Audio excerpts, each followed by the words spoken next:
والصلاة والسلام على سيد المرسلين وعلى آله وأصحابه أجمعين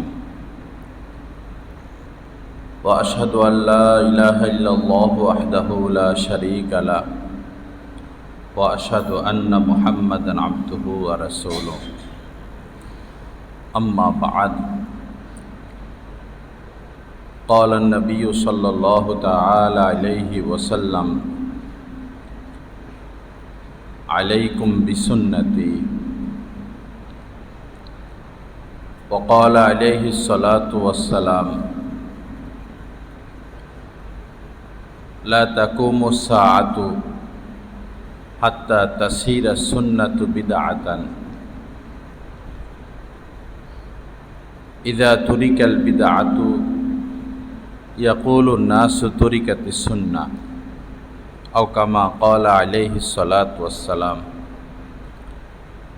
وقال عليه الصلاة والسلام من أحدث في أمرنا هذا ما ليس منه فهو رد أو كما قال عليه الصلاة والسلام اللهم صل على سيدنا ومولانا محمد وعلى آل سيدنا ومولانا محمد وبارك وسلم আল্লাহ পাক জাল্লা জালালুহু আমাদের সবাইকে মাফ করে দেন। আল্লাহ পাক আমাদের সবার জন্য জান্নাতুল ফেরদাউসের ফয়সালা করে দেন। গুনাহমুক্ত স্বচ্ছ জিন্দেগি অর্জন করার তৌফিক দান করেন। আমি আপনাদের খেদমতে কয়েকটি হাদিস শরীফ পাঠ করেছি।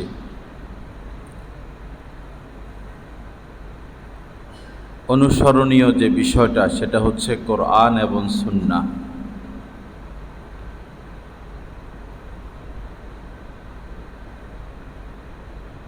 হাদিস শরীফের মধ্যে হুজুর পাক সাল্লাল্লাহু আলাইহি সাল্লাম বলেছেন, তারাকতু ফীকুম আমরাইন, তোমাদের মধ্যে আমি দুইটি জিনিস রেখে যাচ্ছি। লান তাদিল্লু মা তামাসসাকতুম বিহিমা, এই দুইটা জিনিসকে যদি তোমরা ধরে রাখো কখনো তোমরা পথভ্রষ্ট হবে না। প্রথমটা হচ্ছে কিতাব আল্লাহ, আল্লাহ পাকের কিতাব পবিত্র কোরআন কারীম।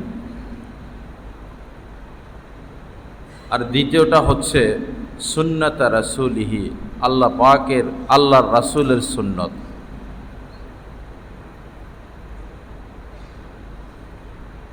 ইচ্ছা করে যদি কেউ সুন্নত ছেড়ে দেয় তো অবশ্যই সে গুনাহগার হবে। আর ছোট থেকে ছোট কোনো সুন্নত, এই সুন্নতের প্রতি কেউ যদি অবহেলা করে, অবজ্ঞা করে, ঘৃণা করে, অপছন্দ করে, সাথে সাথে সে কাফের হয়ে যাবে।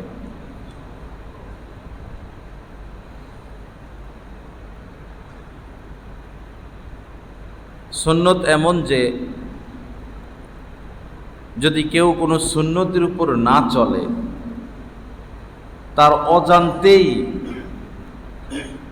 তার অনেক বেশি ক্ষতি হতে থাকবে।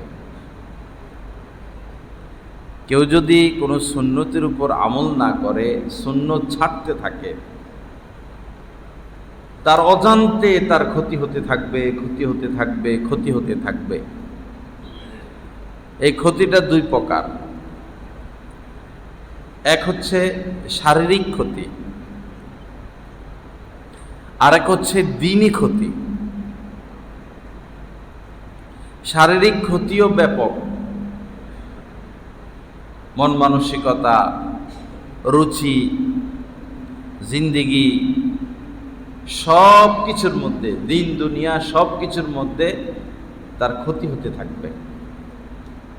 হয়তো সে টের পাবে অথবা সে টের পাবে না।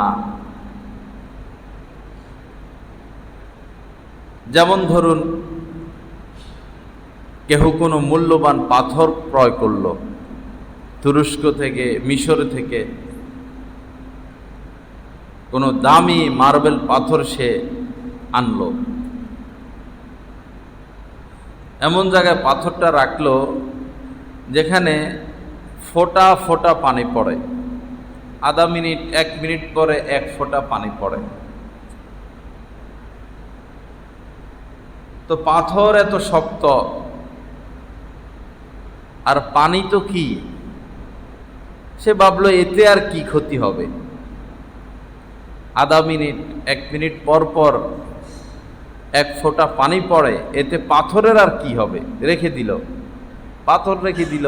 বাস্তবে দেখা যাচ্ছে কোনো ক্ষতি হচ্ছে না।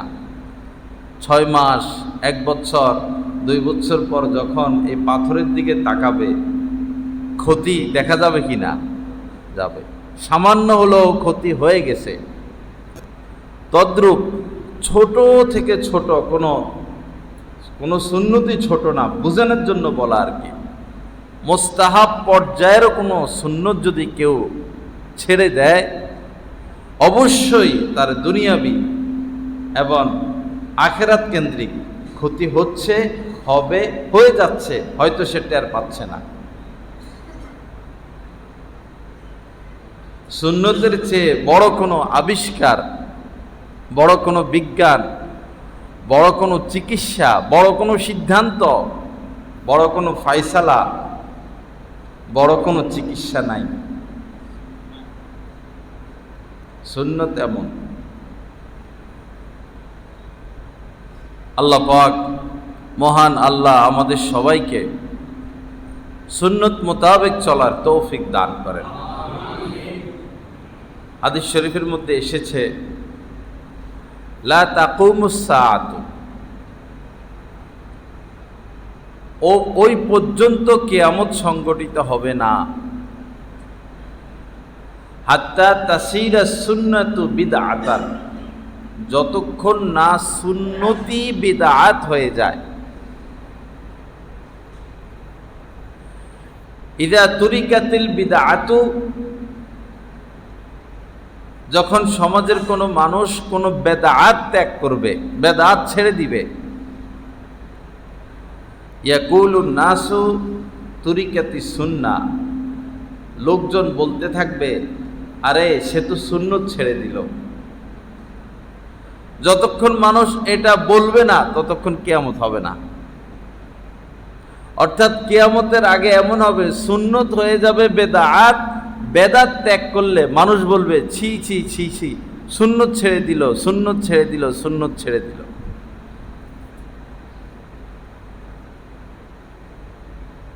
এই অবস্থা হয়ে যাবে। বিয়ে শাদী ধরেন, কত বড় গুরুত্বপূর্ণ সাবজেক্ট বিয়ে, সেই বিয়েতে আজ সুন্নত কোথায়? জন্ম মৃত্যু, সুন্নত কোথায়?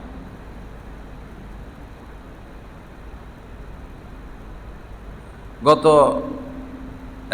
ঈদের বয়ানে বিভিন্ন বিষয় নিয়ে অনেক বেশি আলোচনা হয়েছিল। আসলে মনের কষ্টে এগুলো।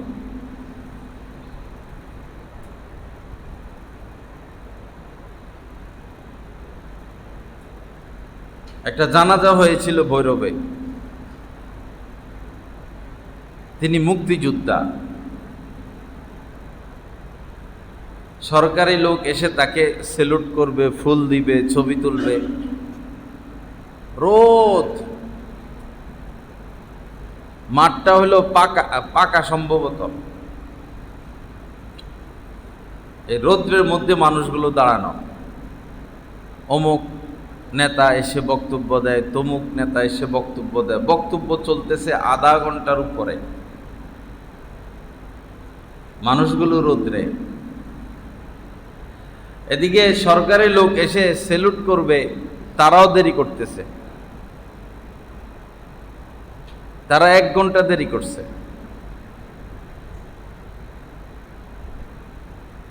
বহু মানুষ চলে গেছে, বহু মানুষ চলে গেল। এখন প্রশ্ন হলো, মানুষের ধারণা কি? মানুষ কি মনে করে যে কোনো সরকারের লোক মারা গেলে এই সেলুটের দ্বারা, এই ফুলের দ্বারা কি তার কোনো ফায়দা হচ্ছে কিনা, এতে কি তার কোনো সম্মান হচ্ছে কিনা, এটা কি জরুরি মনে করে নিল কিনা মানুষ, না যে এটা করতেই হবে? জানাজা মানুষ কমে যাচ্ছে, অর্ধেক মানুষ চলে গেল, 3/2 মানুষ চলে গেল, শুধুই পুলিশের সেলুটের জন্য লাশকে ধরে রাখা, জানাজাকে আটকিয়ে রাখা, এটা কোন সুন্নত? এটা কেন?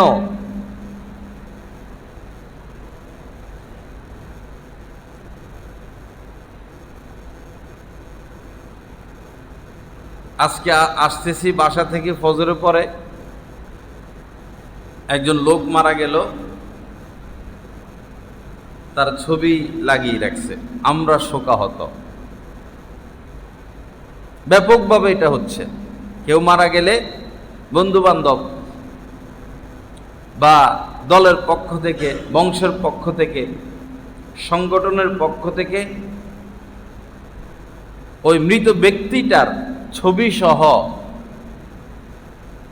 কোনো কোনো ক্ষেত্রে নিজের ছবি সহ লাগিয়ে দেয়, মোড়ে মোড়ে আমরা শোকাহত। এটা তো একটা শয়তানি কথা। আমরা শোকাহত এই কথা বলার দ্বারা এই মৃত ব্যক্তির কি ফায়দা, তার কি লাভ?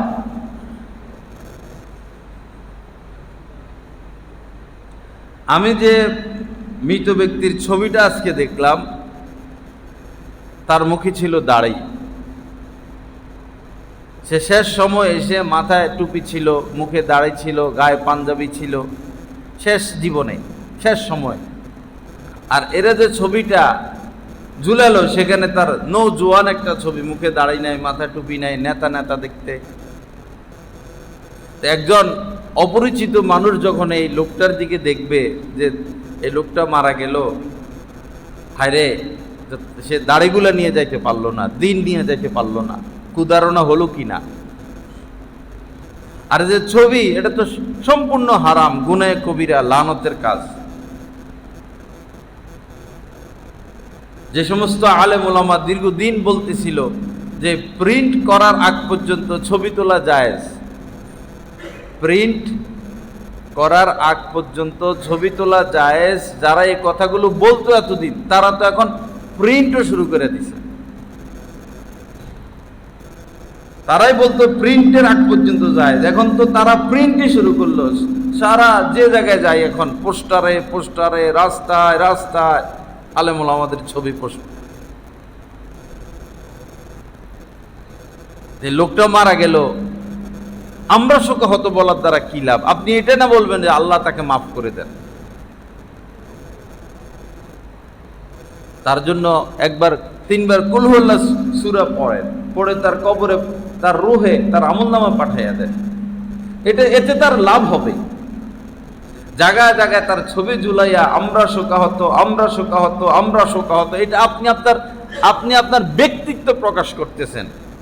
আপনি এর মাধ্যমে নিজের ছবিটা মানুষের কাছে পেশ করতে চাচ্ছেন, আপনার উদ্দেশ্য ভিন্ন।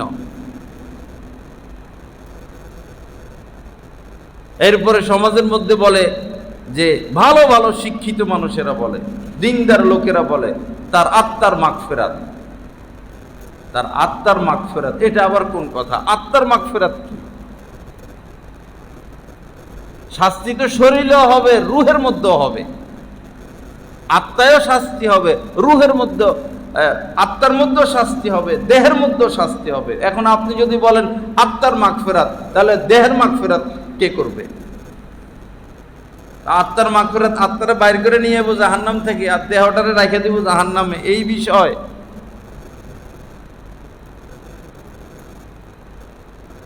শুধু আত্মার উপরে তো শাস্তি হবে না, শাস্তি আত্মার উপরে হবে, দেহের উপরেও হবে। হাদিস শরীফের মধ্যে এসেছে, এক এক কাফেরের দেহকে, চামড়াকে, এক এক কাফের চামড়াকে এত মোটা করা হবে, এক ব্যক্তি হাঁটা শুরু করলে 3 দিন হেঁটে যত দূর রাস্তায় যেতে পারবে, একটা কাফের চামড়াকে এতটুকু মোটা করা হবে। এক একটা জাহান্নামীকে এত বড় করা হবে, এটা কাফেরদের ক্ষেত্রে, মুসলমানকে না। এক এক জাহান্নামীকে এত বড় করা হবে, তার বসতে মক্কা এবং মদিনার মধ্যখানে যে দূরত্ব, বসতে এই পরিমাণ জায়গা লাগবে। এর দ্বারা বোঝা যায় দেহের মধ্যে শাস্তি হবে, শুধু আত্মার মাগফিরাত বললে হবে না। আস্তে আস্তে আস্তে আস্তে আস্তে আস্তে সুন্নত সরে যাচ্ছে। এই হাদিস সামনে, লা তাকুমুস সাআতু হাত্তা তাসিরা সুন্নাতু বিদআতান, যতক্ষণ পর্যন্ত সুন্নতি বিদআত না হবে ততক্ষণ কিয়ামত হবে না। কেউ যদি বেদাত ছেড়ে দেয়, আত্মীয় স্বজন, বংশের লোক, দলের লোক, ঘরের লোক, পরিবারের লোক বলবে, আরে এতদিন তো আমরা এই নিয়মে করে আসতেছিলাম, এই কাজ তো আমরা এতদিন এভাবে করে আসতেছিলাম, তুমি কোথায় থেকে নতুন নতুন হাদিস বলতে আসছ? বেদাত ত্যাগ করলে বলবে সুন্নত ত্যাগ করে দিছে। একজন মানুষ মারা গেল, তো তাকে সুন্নত তরিকা রাখবে কবরে। আমাদের এই জায়গার এক মুসল্লি বললেন, এটা তো এইভাবে লাশ রাখা সুন্নত না, লাশকে ডান কাতে শোয়াইতে হবে। সবাই খেপে গেছে, সব আত্মীয় স্বজন খেপে গেছে, কোথায় থেকে তুমি নতুন কথা বলতে আইছো? এগুলা বাপ দাদা 14 গোষ্ঠীকে আমরা এইভাবে শোয়াইছি, তুমি কোথায় থেকে এখন বলতেছ ডান কাতে শোয়াইতে হবে? শোয়াইলই না, চিৎ করে শোয়াই দিছে।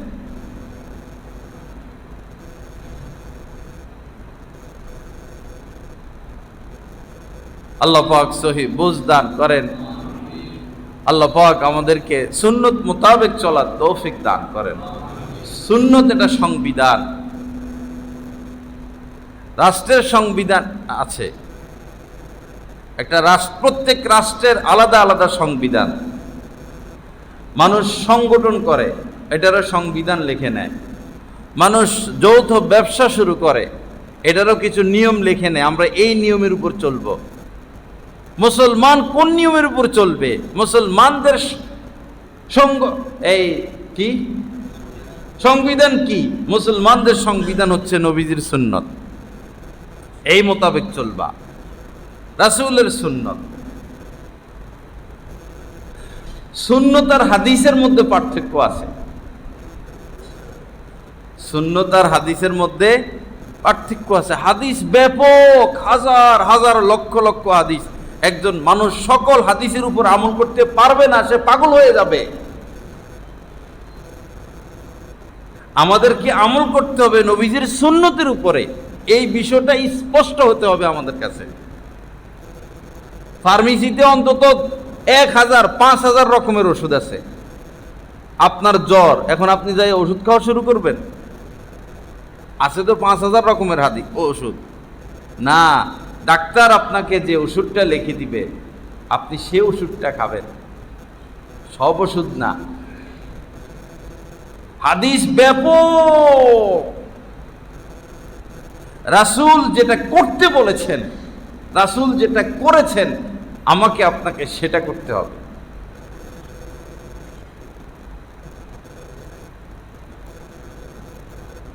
আল্লাহ পাক আমাদেরকে বুঝা এবং আমল করার তৌফিক দান করেন।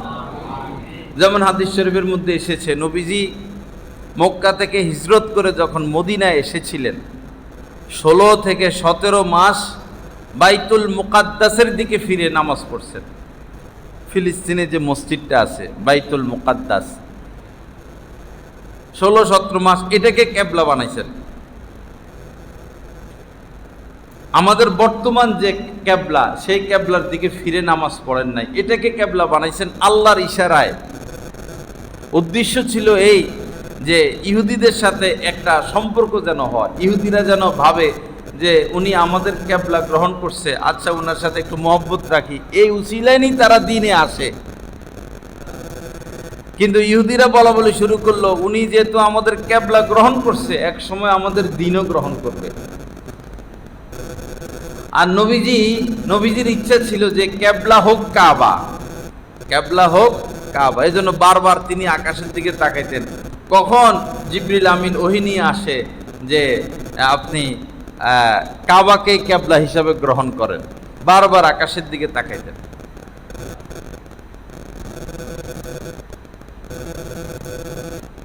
পরে নামাজের মধ্যে যু কিবলাতাইন, যারা উমরায় যান, হজে যান, ওই মসজিদে ওই এলাকায় দাওয়াত খেতে গেছেন, পরে ওইখানে জোহর পড়তেছেন, 2 রাকাত পড়ার পর আয়াত নাজিল হয়েছে, ফাওয়াল্লি ওয়াজহাকা শাতরাল মসজিদিল হারাম, মসজিদে হারামের দিকে আপনি আপনার চেহারাকে ঘুরান। নামাজের মধ্যে হুকুম। আমরা হইলে কি করলাম, যে আচ্ছা এ ওয়াক্ত শেষ করি, 2 রাকাত হয়েছে মাত্র, আর 2 রাকাত আছে, এ ওয়াক্ত শেষ করি। আল্লাহু আকবার। এই আয়াত নাজিল হলো, সাথে সাথে নবীজি ঘুরে গেলেন, সাথে সাথে সাহাবায়ে কেরামও ঘুরে গেলেন। তো ওই মসজিদের নাম হয়ে গেল কি, যু কিবলাতাইন। আমরা হলে কি করলাম, যে আল্লাহ রাসূল কি ভুল টুল করলো নাকি কি ব্যাপার, ঘুরে গেল, ব্যাপার স্যাপার কি? মসজিদের সভাপতির অনুমতি ছাড়া ইমাম সাহেব এভাবে ঘুরে গেল, এই ইমামরে বিদায় দাও, এই ইমামরে কি দাও, বিদায় দাও। আমরা আছি এই তালে, কি বোর সাথে তো পারে না, ছেলে মেয়ের সাথে পারে না, ছেলে মেয়ে কানে ধরায় আর খাড়া করা, বউ কানে ধরায় আর খাড়া করা, অশান্তি, জ্বালা যন্ত্রণা, সারা জীবন টাকা পয়সা কামাইছে, হালাল হারাম যাচাই বাছাই করে নাই, আয়সা অধিকার দেখা কার উপরে? ইমামের উপরে, খতিবের উপরে, নিরীহ আলেম ওলামার উপরে। আইন হয়তো এসে গেছে বা বাস্তবায়ন হয়ে যাবে, আমাদের এই উপদেষ্টা, ধর্মীয় উপদেষ্টা, কোনো ইমামের, খতিবের চাকরি কমিটির হাতে থাকবে না, এটা টিএনও বরাবর চলে যাবে। সারা দেশে যে কথা কথা যান হুজুর, যান, সারা জীবন আকাম কুকাম চুরি ডাকাতি সব করে, সরকারি চাকরি যায় না। আর ইমাম সাহেব সালাম দিল না কেন সভাপতিরে? সভাপতি আসলো, সেক্রেটারি আসলো, কমিটির লোক আসলো, দাঁড়ায় গেল না কেন? এই বিদায় দিয়ে দেন। এজন্য আইন হয়তো পাশ হয়ে গেছে বা হওয়ার পথে, কমিটির লোক ইমামের দোষ ত্রুটি টিউনো বরাবর পেশ করবে, টিউনো যাচাই বাছাই করে তিনি সিদ্ধান্ত দিবেন। টিউনো উল্টাপাল্টা সিদ্ধান্ত দিলে তার উপরও আইন আছে।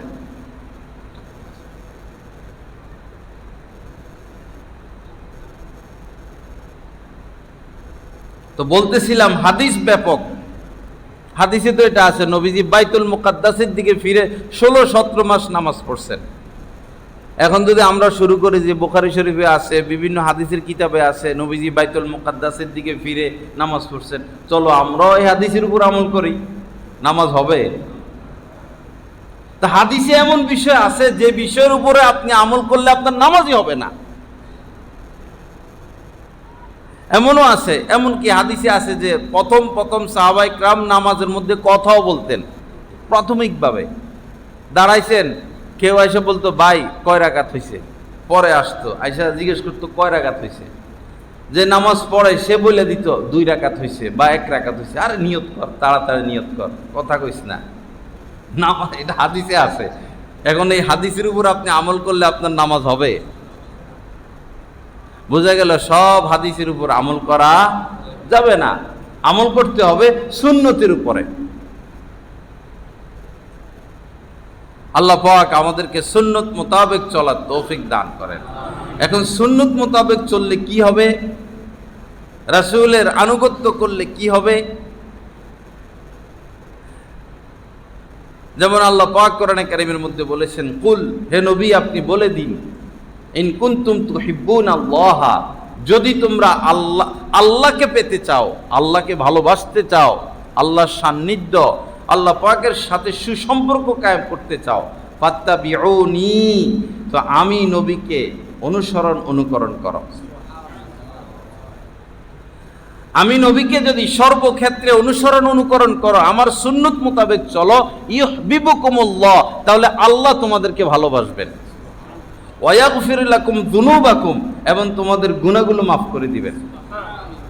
আল্লাহু গফুরুর রহিম, কেননা আল্লাহ পাক অত্যন্ত ক্ষমাশীল, চিরদয়াময়।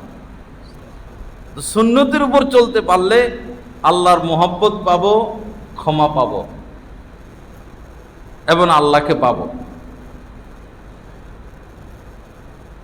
আর সুন্নতের উপর যদি না চলি, মন গড়া মন গড়া মন গড়া, সব ক্ষেত্রে মন গড়া, সব ক্ষেত্রে মন গড়া, তাহলে কি হবে? 3 ব্যক্তি আসছেন আল্লাহ রাসূলের ঘরে, আম্মাজানদের কাছে। আল্লাহ রাসূল রাত্রিবেলায় কি কি ইবাদত করেন এটা জানার জন্য। এটা আমি দলিল হিসেবে পেশ করতেছি। সুন্নত ছাড়লে কি হবে? 3 ব্যক্তি এসে, এই 3 ব্যক্তি বেশি আছে না, কিছু মানুষ বেশি বুজুর্গ, কোরবানির ঈদের পরে 9 জিলহজ থেকে 13 জিলহজ আসর পর্যন্ত একবার তাকবীরে তাশরিক, আল্লাহু আকবার আল্লাহু আকবার, দেশ গ্রামে অনেক জায়গায় 3 বার কয়। কইতে তা মনে করো যত কমু অত সওয়াব, যত কমু অত সওয়াব। ইফতার সময় হয়ে গেছে, সূর্য ডুবে গেল, এখন ইফতার, আচ্ছা আরো কিছুক্ষণ না খাইয়ে থাকি সওয়াব বেশি হবে, আরো কিছুক্ষণ না খাইয়ে থাকি সওয়াব বেশি হবে। বিষয়টা কি এরকম? ভাই, আনুগত্য। ইসলাম মানে আনুগত্য। যেখানে যেমন নির্দেশ, আমি আল্লাহ রাসূলের সামনে নিজেকে এইভাবে সুপে দিব। আনুগত্যের নাম ইসলাম, বুজুর্গির নাম ইসলাম না। আপনি যদি বলেন যে শরীরের থেকে বাতাস বের হলে অজু ভেঙে যায়, তো এখন যদি কেউ বলে তো বাতাস বাইরে হলো এক পথে, আমি অজু করলাম, অজু ভেঙে গেছে, এখন তো আমি ওই জায়গা তো ধুইলাম না, ওই জায়গা তো ধুইলাম না, ধুইতেছি তো আরেক জায়গায়, তো অজু হইল কেমনে? কেউ যদি বলে যে মোজার উপরে মাসে করতে হয়, মাসে করা, এখন ময়লা লাগলো তো নিচে না লাগলো, কিন্তু মাসে করতে কোথায়? মোজার উপরে। এখন যদি বলে যে ময়লা লাগছে পায়ের নিচে, আমি মাসে করবো উপরে, আচ্ছা উপরেও মাসে করি নিচেও মাসে করি, নিচে ভালো করে ধুয়ে লই, ময়লা টয়লা সেখানেই তো লাগছে, তো এটা কি সুন্নত হইল? গা মাসে করতে হয়, এই শুধু একটা টান দেওয়া। কিছু মানুষ আছে 2 বার 3 বার এরকম করে ভিজাই ফেলায়, মাথা মাসে করতে করতে মনে মাথা ধুয়ে ফেলছে, পানি পড়ে, আনুগত্য তো হইল না। ঘাড় মাসের পরে যদি গলা মাসে করেন তাহলে মাকরু হয়ে গেল, এটা মাকরু হয়ে গেল, আনুগত্য হইল না। আমাদের কাম আনুগত্য করা। রাসূল কিরকম আনুগত্য করছেন? ফাওয়াল্লি ওয়াজহাকা, 2 রাকাত নামাজ পড়ার পর আয়াত নাজিল হয়েছেন, চেহারাকে ঘুরান, সাথে সাথে চেহারাকে ঘুরে ফেলছেন। সাহাবায়ে কেরাম যে যেখানে ছিলেন, কেউ কেউ রাস্তায় নেমে গেছে, এই কেবলা পরিবর্তন হয়ে গেছে, কেবলা পরিবর্তন হয়ে গেছে, এলান হয়ে যাচ্ছে। যে যেখানে ছিলেন, নামাজে হোক নামাজের বাইরে হোক, যারা নামাজে ছিলেন সাথে সাথে ঘুরে গেছেন, এতদিন বাইতুল মুকাদ্দাসের দিকে আর এখন কাবার দিকে। যেটা শুনছেন সেটা মেনে তারা দেখাইছেন। মদ তো তাদের স্বাভাবিক খাদ্য ছিল, আমাদের যেরকম পান সুপারি মজু, এরপরে এগুলা আর কি, ওইগুলা না খাওয়া। ভাই, যার ভিতরে ফিলিস্তিনদের প্রতি যারা পরিমাণ মহব্বত আছে, সেই ইসরায়েলি পণ্য ব্যবহার করতে পারে না। আমরা হারাম বলি না, ইসরায়েলি পণ্য ব্যবহার হারাম এটা কেউ বলে না, এটা আপনি মানবতা। কেমনে আপনি এই কোকা কোলা 7 আপ মুখে দিবেন, কেমনে আপনি লাক্স সাবান, ডাব সাবান, সার্ফ এক্সেল, এগুলো দিয়েই তো তারা এত উপরে উঠল। আরব বিশ্বের মানবতা নাই। আরব বিশ্ব এখন খোদা বানায় নিছে টাম্পকে। দেশ চালাতে পারে না, টাকা নাই, একটা ঘুরে দিছে শুধু, 2 বছর দেশ চালাতে পারবে সে।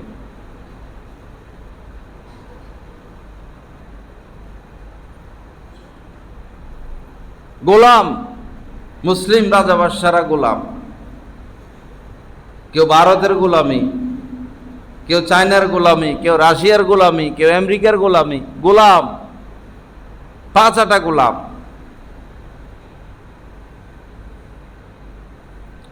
আমরা এক আল্লাহর গোলামি করব।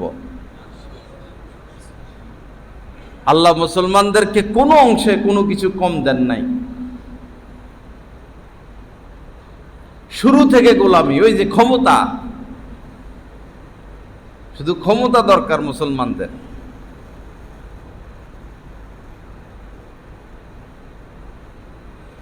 লা ইলাহা ইল্লাল্লাহ। তো সুন্নত ছাড়লে কি হবে? 3 ব্যক্তি আসছেন, এসে ইবাদতের খবর নিছেন, নবীজি কি কি ইবাদত করে। নবীজি ঘুমাইতেন, পরিবারকে 3 ভাগ করতেন রাত্রকে নবীজি। 1 ভাগ পরিবার পরিজনের জন্য, 1 ভাগ আল্লাহর জন্য ইবাদত বন্দেগী, আর 1 ভাগ অন্য কাজ, মানুষের অন্য লোকদের জন্য। ঘুমের জন্য 1 ভাগ, ইবাদতের জন্য 1 ভাগ, পরিবার পরিজনের জন্য 1 ভাগ। এই 3 ব্যক্তি খোঁজখবর নিয়ে একসাথে বসছেন, বসে বলতেছেন যে আল্লাহ রাসূলের সাথে আমাদেরকে মিলাইলে হবে না, রাসূলের সাথে আমাদেরকে মিলাইলে হবে না। রাসূলের তো আগে পরে সব গুনাহ মাফ, রাসূলের তো কোনো গুনাহ নাই, রাসূলের সাথে আমাদেরকে মিলাইলে হবে না। চলো, মানে আল্লাহ রাসূল যে ইবাদত করেন, রাত্র যেভাবে কাটেন, এটা তাদের কাছে কম মনে হয়েছে। রাসূলের এই ইবাদত তাদের কাছে কি মনে হয়েছে? কম মনে হয়েছে। পরে তারা 3 জন সিদ্ধান্ত নিল। একজন সিদ্ধান্ত নিলেন যে জীবনে আর কোনোদিন ঘুমাবো না, জীবনে আর কোনোদিন রাত্রে ঘুমাবো না, সারা রাত ইবাদত করব। আরেকজন বলল রোজা ভাঙা লাভ কি, সারা জীবন শুধু রোজাই রাখবো, আর কোনোদিন রোজা ছাড়বো না। আরেকজন বলল ঘর সংসার ছেলে মেয়ে এত ঝামেলা, বিয়ে শাদী করবো না, ইবাদত করে জীবন কাটায় দিব। অন্য হাদিসের মধ্যে আসছে, অন্য বর্ণনা, কেউ বলছে যে জীবনে আর গোস্ত খামু না, কেউ বলছে পাঁজর আর বিছানায় লাগাবো না। এক একজন এক এক কথা বলতেছে আর কি। তো নবীজি আসছেন, নবীজি এটা খবর পাইছেন, হয়তো ওহির মাধ্যমে অথবা নিজের কানে শুনছেন। এসে বললেন তোমরা কি অমুক অমুক এই কথা বলছ, রাত্রে ঘুমাইবা না, সারা জীবন রোজা রাখবা, বিয়ে শাদী করবা না, তারা তোমরা? ইয়া রাসূলুল্লাহ, হ্যাঁ আমরা তারা। পরে নবীজি বললেন দেখো, কোন ক্ষেত্রে নবীজি রাগারাগিতে যাইতেন না, বুঝাইতেন। আমরা তো রাগারাগি করে ফেলি, শুধু বুঝাইতেন। নবীজি বললেন দেখো, তোমাদের চেয়ে আমি আল্লাহকে বেশি ভয় করি। এটা তো তারা বিশ্বাস করে, এটাই তো সত্য কথা। তোমাদের চেয়ে আমি আল্লাহকে বেশি ভয় করি, এবং নিষিদ্ধ যে বিষয়গুলো, গুনাহ নিষিদ্ধ বিষয়গুলো তোমাদের থেকে আমি বেশি বেঁচে থাকি। এটাও তো তারা জানে, মানে। এরপরেও কি সুন্দর বুঝাইতেছেন দেখেন, এরপরেও আমি রাত্রিবেলায় ঘুমাইও ইবাদত করি, আমি রাত্রিবেলায় ঘুমাইও এবং ইবাদত করি। আমি বিয়েও করছি, আমার স্ত্রী আছে, সন্তান আছে, এবং আমি রোজা যেগুলো রোজা রাখি, আবার অনেক সময় রাখি না। যেমন সপ্তাহে 2টা রোজা রাখতেন, সোমবার বৃহস্পতিবার। কখনো রোজা রাখি, কখনো রোজা রাখি না। এই ভূমিকাটা পেশ করে নবীজি বললেন মান রাগিবা আন সুন্নতি ফালাইসা মিন্নি, যে আমার সুন্নত থেকে বিমুখ থাকবে, আমার সুন্নত মোতাবেক জীবন সাজাবে না, সে আমার উম্মতের অন্তর্ভুক্ত না। সুন্নত মোতাবেক চলতে হবে।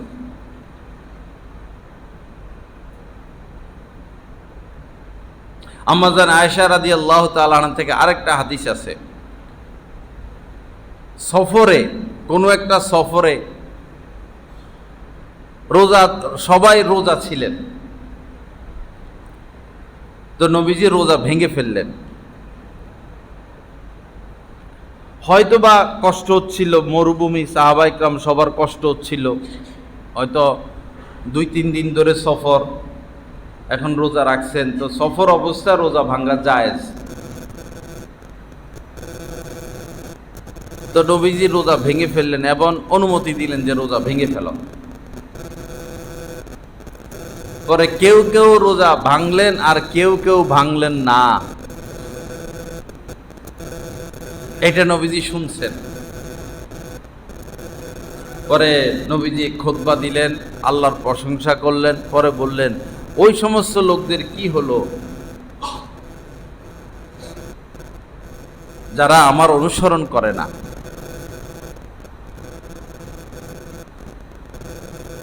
আগে এই কথা বলছেন যে দেখো, তোমাদের থেকে আমি আল্লাহকে বেশি চিনি,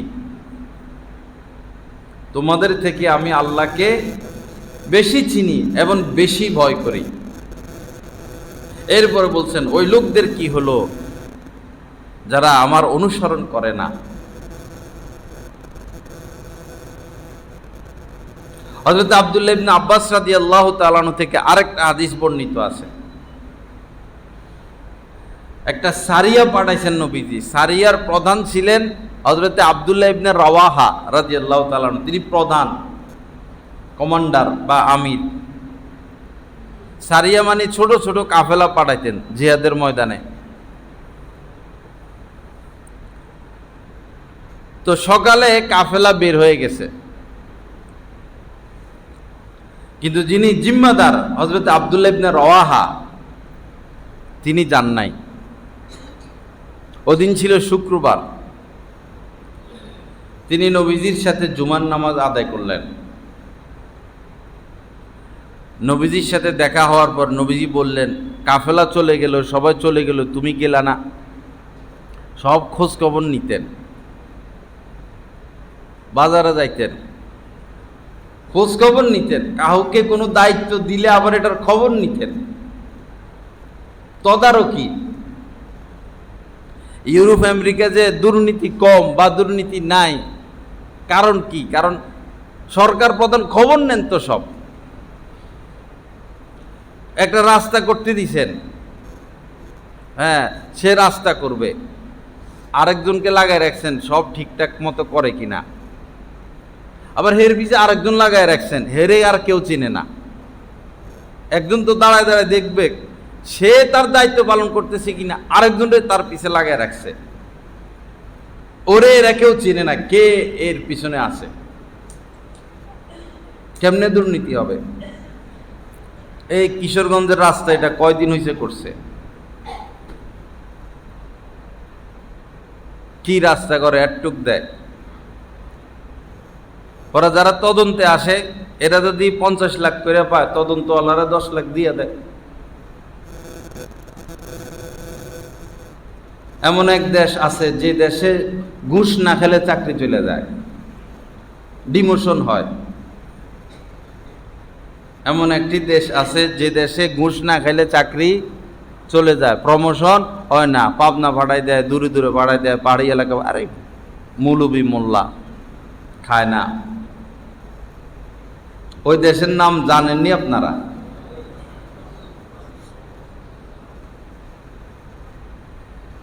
সরকার আসবে যাবে, তো টেবিলে টেবিলে তো সব হেরে বসা, চেয়ারে চেয়ারে সব হেরে বসা, কেমনি দুর্নীতি মুক্ত হবে?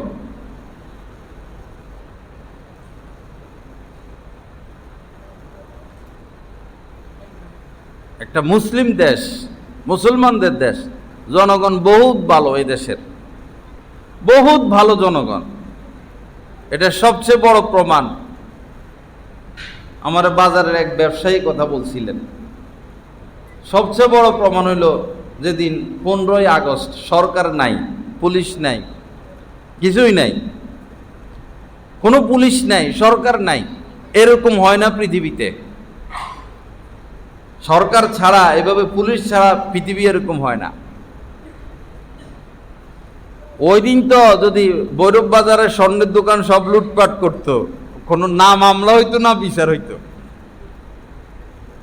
সবাই মুখোশ বাইন্দা চলো স্বর্ণের দোকানে যা আছে স্বর্ণ সব নিয়ে যায়। বাইতুল মুকাররমে কত হাজার কোটি টাকার স্বর্ণ আছে, ব্যাংকগুলোতে কিছু কিছু হলে তো টাকা আছে। জনগণ করছে এই আকামটা। তো এই দেশে চুরিটা কে করে, দুর্নীতিটা কে করে, দেশের 12টা বাজা কে, দেশের ক্ষতি করে কে, কারা? এই দেশে আনে কে, এই দেশ থেকে বাহির করে কে, আগে এটা স্পষ্ট করেন না। আমি তো রাজনীতি করি না, আমার মন চায় আমি মাঠে নেমে যাই, মাঝে মধ্যে মন চায় এই পীর মুরিদি বাদ দিয়ে মাঠে নেমে যাই। বুঝাই মানুষকে, দেশপ্রেম বুঝাই মানুষকে। এই দেশে আনে কে, দেশ থেকে পাঠায় কে? এই রিক্সাওয়ালার ছেলে, আপনার ছেলে, গরিব মানুষ, গ্রামের মানুষ, সৌদি আরব পড়ে আছে, রোদে পড়ে চাকরি করে, ইউরোপ পড়ে আছে, আমেরিকা পড়ে আছে, কি কষ্টে তারা টাকা পয়সা কামাইয়া দেশে আনতেছে আর আনতেছে, আনতেছে আর আনতেছে, আর দেশ থেকে নিতেছে আর নিতেছে কারা?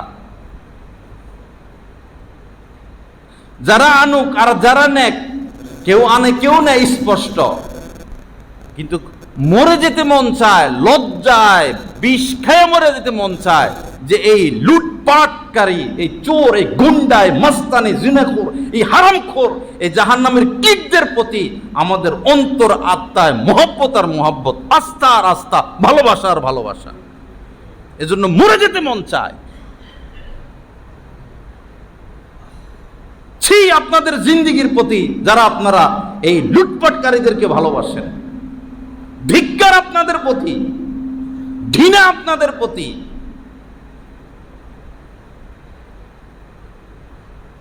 যে জীবনে চুরি করে নাই সেও জাহান্নামে যাবে চুরির অপরাধে। কেন? সে তো চুরি করে নাই, সে জাহান্নামে যাবে কেন? সে যদি বলে আল্লাহ আমি তো চুরি করি নাই, চুরির অপরাধে কেন আমি জাহান্নামী? তখন বলা হবে চোরদেরকে ভালোবাসতা, চোরদেরকে সমর্থন করতা। একই কথা, একই কথা।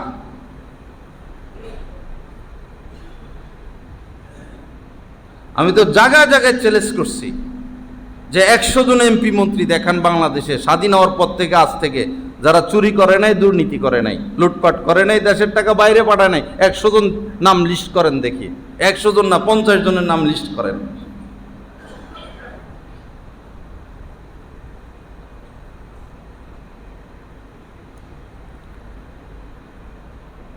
লা ইলাহা ইল্লাল্লাহ বলে লাভ হবে কি? এগুলো বললে কোনো লাভ হবে? ভৈরবের যিনি সর্বজন শ্রদ্ধেয় মানুষ, জামে মসজিদের খতিব সাহেব হাফেজ জামাল সাহেব, উনারা যদি এমপি পদে দাঁড়া করায় সবাই মিলা, 100টা ভোট দিবেন আপনারা? মেয়র পদে যদি দাঁড়া করানো হয়, চেয়ারম্যান পদে দাঁড়া করানো হয়, তো বলে লাভ কি? বলি আল্লাহ উসিলায় যেন আমাকে মাফ করে দেয়, বলা দায়িত্ব আছে।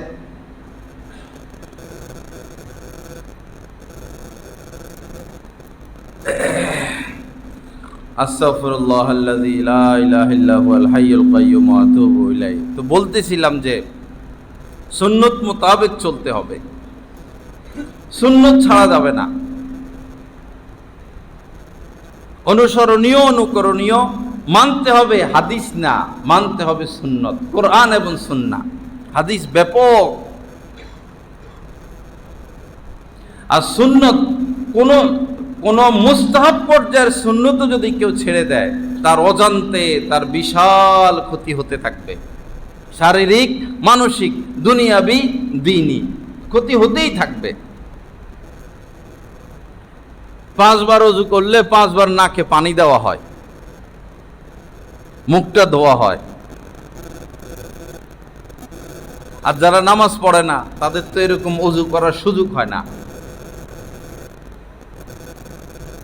এজন্য দেখবেন এই অঙ্গগুলো বেনামাজিদের থেকে নামাজিদের এই অঙ্গগুলো ভালো। চোখ, নাক, মুখ, হাত পা, এগুলো খানা খাওয়ার আগে 2 হাত কবজি সহ ধোয়া, 2 হাত। হাজার হাজার মানুষকে দেখি শুধু এই আঙ্গুলের মাথাটা ধোয়, এই আঙ্গুলের মাথা, পরে সাবান লাগায়।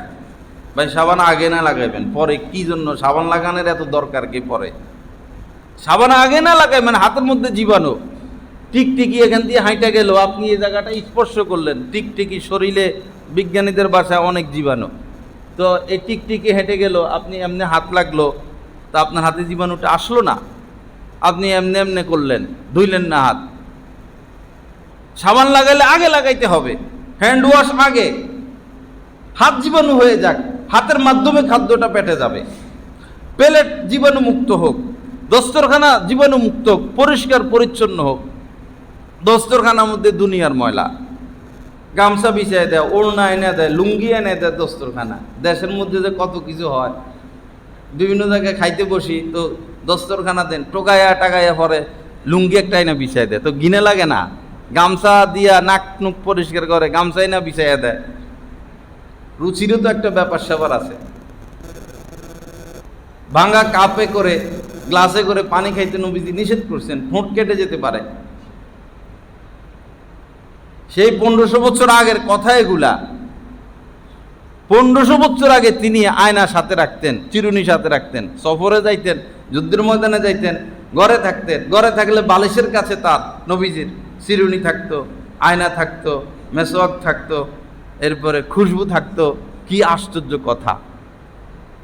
আরে যারা দাড়ি টাড়ি রাখে, বেড়া বানায় রাখছে, বেড়া, এরকম এরকম এরকম এরকম। ভাই এই সুন্দর জিনিসটারে বেড়া বানায় রাখলেন কেন? নবীজি তো তেল দিতেন, নবীজি তো দাড়ি আশ্রাইতেন, আপনি এরকম বেড়া বানাইলেন কেন আপনার এই দাড়িগুলাকে?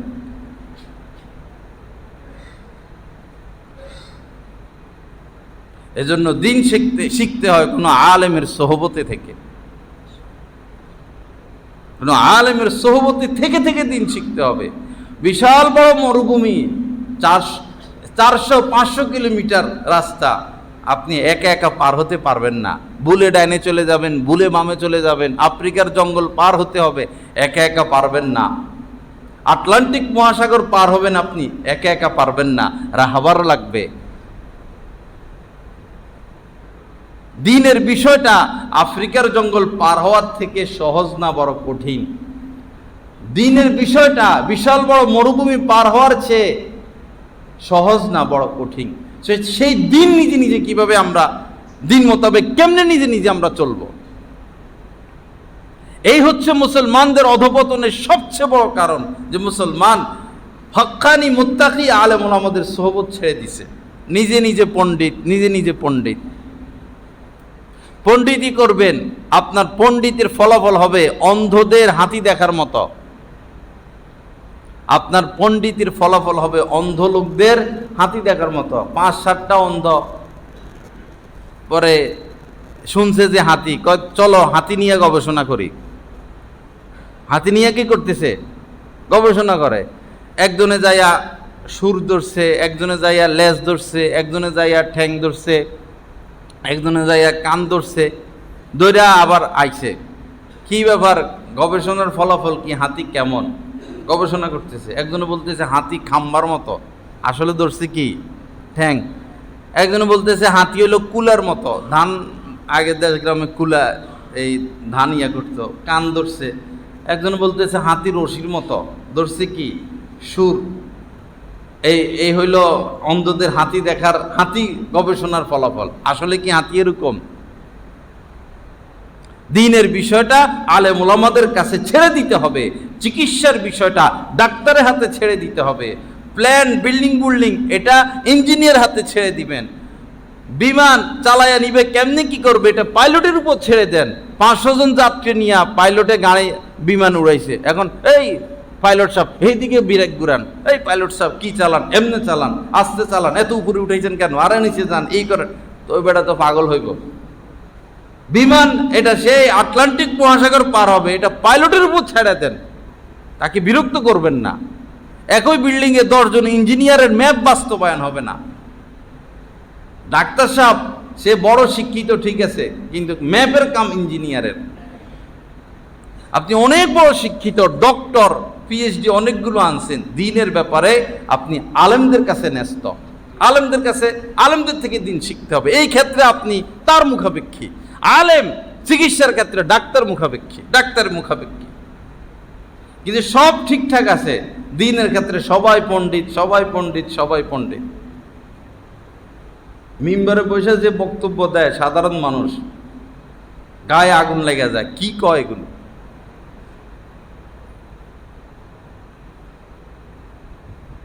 নবীজি বলেন নাই এমন একটা কথা যদি কেউ নবীর ব্যাপারে বলে যে রাসূল এটা বলেছেন, সে জাহান্নামী, তার আর কোনো আগুন ছাড়া তার কোনো উপায় নেই। একবারও যদি সারা জীবনে কেউ বলে নবীজি এটা বলছেন, হাদিসে এটা আছে, অথচ হাদিসে এটা নাই, এতটুকু অপরাধ এত মারাত্মক আল্লাহ রাসূলের নজরে, সোজা সে জাহান্নামে চলে যাবে। এজন্য যারা বড় বড় আলেম কথায় কথায় তারা হাদিস বলে না, আল্লাহ রাসূল বলছেন, হাদিসে আছে, এটা তারা বলে না, আল্লাহকে ভয় করে। সাহাবায়ে কেরাম এরকম হইতো, সাহাবায়ে কেরাম ঘন্টাকে ঘন্টা বয়ান করতেছেন, হাদিস বলেন না তারা, আল্লাহ রাসূল বলছেন এটা বলে না।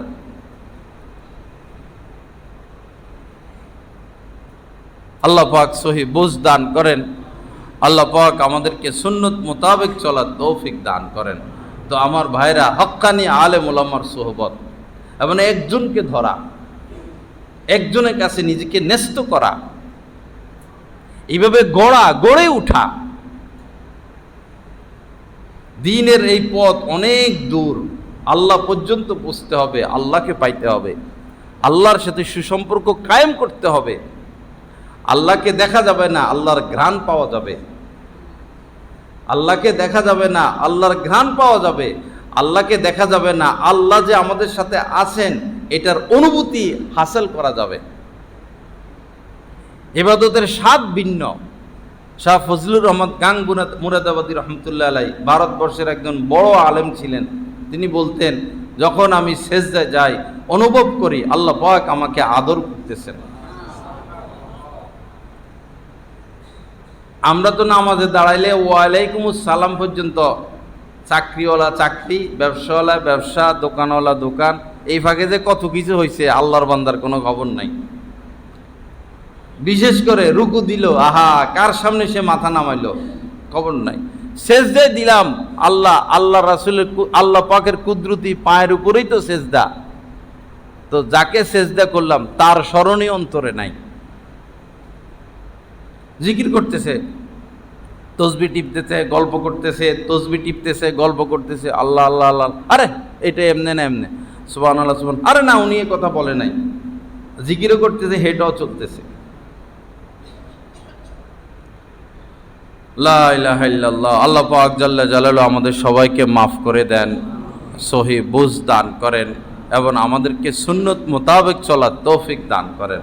মান আহদাসা ফি আমরিনা হাদা, শেষ কথাটা বলি, নবীজি বলেছেন যে আমার এই দ্বীনের মধ্যে নতুন কিছু প্রবেশ করাবে, নতুন কথা, নতুন কাজ, সেটা যত সুন্দর হোক, মানুষের দৃষ্টিতে যত সুন্দর হোক না কেন, আমার দ্বীনের মধ্যে নতুন বিষয় যে সংযুক্ত করবে, মা লাইসা মিনু, যেটা আমি রাখি নাই আমার এই দ্বীনের মধ্যে, সেটা আমি রাখি নাই, হ্যাঁ, ফাহুয়া রদ্দুন, সেটা অবশ্যই বর্জনীয়, সেটা অবশ্যই বর্জনীয়, সেটা দ্বীনের মধ্যে আনা যাবে না। দ্বীনকে দ্বীন মোতাবেক রাখতে হবে।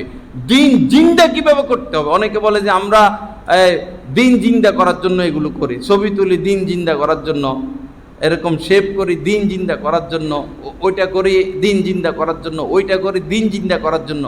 দ্বীন জিন্দা কিভাবে করতে হবে এটা খোদ আল্লাহ রাসূল দ্বীন জিন্দা করে আমাদেরকে দেখাইছেন।